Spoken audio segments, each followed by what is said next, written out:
In my previous video, Predicting the Future and Other Data Science Tricks, I highlighted the importance of data. So to get a better understanding of what data science is, let's start with data. Data can be qualitative, which is descriptive in nature, or it can be quantitative, meaning based on numbers. There are ways to represent qualitative data using numbers, for example by giving sentiment a score. This is important because ultimately data science needs numbers to work with. Extracting numbers from information is a form of digitalization. Quantitative data, which is inherently based on numbers, can be classed as discrete, meaning only fixed values are possible, or continuous, meaning any values are possible. A count of students in a class would be discrete because there are limited possible values given that each student is always whole, one or none. The temperature in the classroom is continuous because there is an infinite range of values when we include fractions of a degree. At its core, data science is helpful with two types of task. One leading to discrete outcomes, the other leading to continuous outcomes. The first is classification. This is the process of predicting the class of an item based on data points which describe the item. This can be as simple as determining the type of flower based on physical measurements, through to more complex tasks like face recognition, handwriting recognition, or voice-to-text conversion. Classification models can also be used across the dimension of time, for example, to help predict the weather.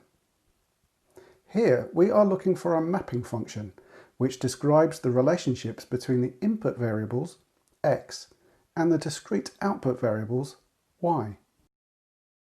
The second task which data science can help with is determining the mathematical relationships between variables. This is called regression. This provides the ability to predict outcomes, y, based on the values of independent variables, x. Outcomes here are continuous in nature.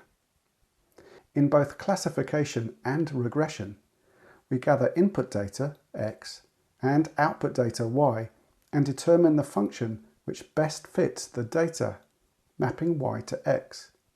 We can say x becomes a predictor of y. In real-world scenarios, this will rarely be an exact fit, and there is always an element of fuzziness and uncertainty in the results. Data scientists need to experiment with different algorithms to get the best fit overall. Let's look at the first type of task in which data science can help us: classification. There is a range of models and algorithms which work in this realm, such as logistic regression, k-nearest neighbours, decision tree, and naive Bayes. These can be used to determine the nature of objects in regard to classifications, which are determined within a labelled set of training data. This is called supervised learning because we are using training data. To illustrate this, I'll discuss the iris dataset, which is commonly used in data science courses worldwide, originally featured in a paper on pattern recognition by R.A. Fisher. Search iris dataset online, you will find lots more information. The data represents 4 attributes of flowers, including petal and sepal, length and width. The data is labelled with 3 classes of flower, each with 50 samples. The 3 flowers are types of iris: setosa, versicolor, and virginica. It often helps to visualize the data by plotting data points in different ways. For example, here we can see 2 scatter plots, one for petals and one for sepals. We can see that petal measurements will be more useful at distinguishing the 3 types of flower than sepal measurements, because there is far less overlap between the clusters. There is better discrimination.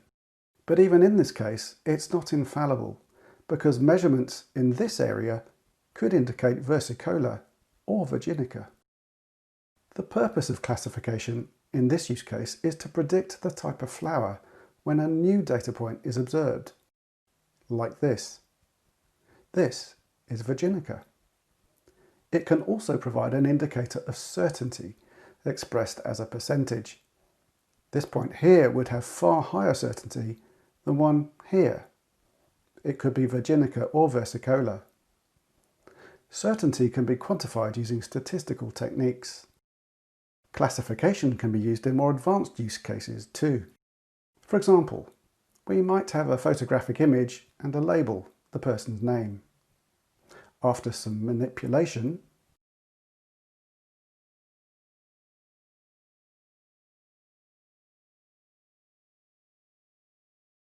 the image looks like this. By projecting onto a grid, we can derive numerical data points based on the position of each square and its luminosity. We can then calculate features which can help identify the face. For example, the relative distances between eyes, nostrils and mouth, etc. The algorithms which do this could be made more reliable by providing many labelled pictures of Helen. Once trained, they can identify Helen from new images in which she appears. Note that the features being used to identify Helen are calculated. They are derived from the original data, but not contained directly in that data. Here is another use case based on image data, this time optical character recognition. This is a different problem to solve compared to face recognition, because the algorithms need to find a way to distinguish 26 lowercase letters, 26 uppercase letters, 10 numerals, various punctuation marks, and across potentially hundreds of fonts. And we have not even started to consider handwriting. Again, this is achieved by training the models with labelled text, which contains as much variety as possible. Optical character recognition requires surprisingly advanced techniques to accurately classify text. Discerning the combinations of features which can identify a letter are often combined with dictionary lookups to help validate at word level. You can imagine that a letter T is quite similar to an F, but face is a word and taste is not. Let's imagine that our data was not labelled. We'll go back to the iris dataset to illustrate this. One of the first steps in exploring our data will be to find attributes which distinguish one set of flowers from another. This type of analysis is called clustering. As there are no labels, there is no training data, and so this is unsupervised learning. Some clustering algorithms include k-means, mean shift, and spectral clustering. Based on the petal data, we can see one distinguishable cluster here. However, we need to do some more work to see if the rest belong to one big cluster or more smaller clusters. Cluster analysis uses a different set of algorithms to help identify these clusters. In the case of flower measurements, clusters may relate to types of flower. But in other cases, clusters may be a clue to behaviours or tendencies. For example, temperature readings from sensors, which go within the bounds of a certain cluster, may indicate high likelihood of a machine about to fail. Let's move over to the world of continuous data, and the second major task that data science can help us with, regression. A key concept here is the notion of dependent and independent variables. Think again of cause and effect. Similar to classification, regression algorithms use training data, so this is supervised learning.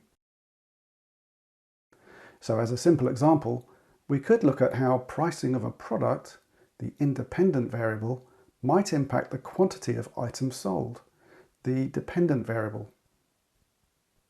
Our training data is from sales history.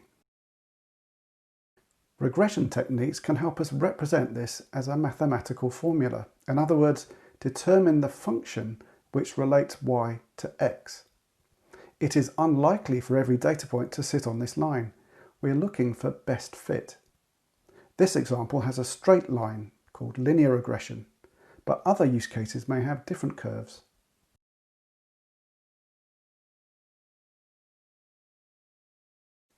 X becomes a predictor of Y. We can predict what the sales volume would be for a given value of X, the price. If we need to drive a specific volume of sales, we can figure out the price we need to set. This is actually an example of prescriptive analytics. This is where we use our predictions to formulate some action which will affect the future in our favour. Of course, this is an oversimplification. This relationship will only hold true within certain limits, and it also ignores other factors which will impact sales, like if our product is lemonade, then the weather will also have an impact on sales. This illustrates an important point. Predictive models have limitations, can get it wrong, but can yet still be of value. So let's now assume we want to analyse some more complex numerical data. For example, we want to know how we might put some controls on obesity, which, pardon the pun, is a growing problem in the population. We don't really know what is driving this problem, but we know it's something to do with diet. So we might decide to gather data about our population's habits. We are able to gather lots of information about types of food consumed, exercise patterns, costs by food types, disposable incomes, population demographics, etc. Processing all this data is expensive and time-consuming. So we can use some techniques which will come under the title of Dimensionality Reduction. Here we use algorithms to work on subsets of the data to figure out what are the key features within the data which are having the biggest impact on our dependent variable, the number of obese people. At the start, we don't know what these features are, let alone their relationships to obesity. So this is a form of unsupervised learning. The goal here is to reduce the number of features, or dimensions, we are analysing and focus only on the significant ones. Once we know these, we can start applying some regression analysis to figure out the exact relationships. Some dimensionality reduction techniques include principal component analysis, kernel approximation, and discriminant analysis. It may turn out that the sales of lemonade and other fizzy drinks are a major culprit, and so increasing the price through taxation will reduce sales and in turn reduce obesity in the population. Though it's seldom that simple, and there are typically multiple factors which have an impact. The models and techniques within these 4 areas form the toolbox for all data scientists. But don't think it's going to stop here. Newer methods such as deep learning, neural networks, and artificial intelligence are building on these basic tools and automating many of the processes which might have been done manually in the past. These tools are being packaged into free downloadable kits by various groups, making data science far more accessible. Though don't be fooled into thinking you can master any of them without seriously brushing up your maths and statistics. A great example of a packaged toolset is from scikit-learn. My hope is that now that you have an understanding of these concepts, you can explore further into data science with some context, which will make the rest of your learning so much easier.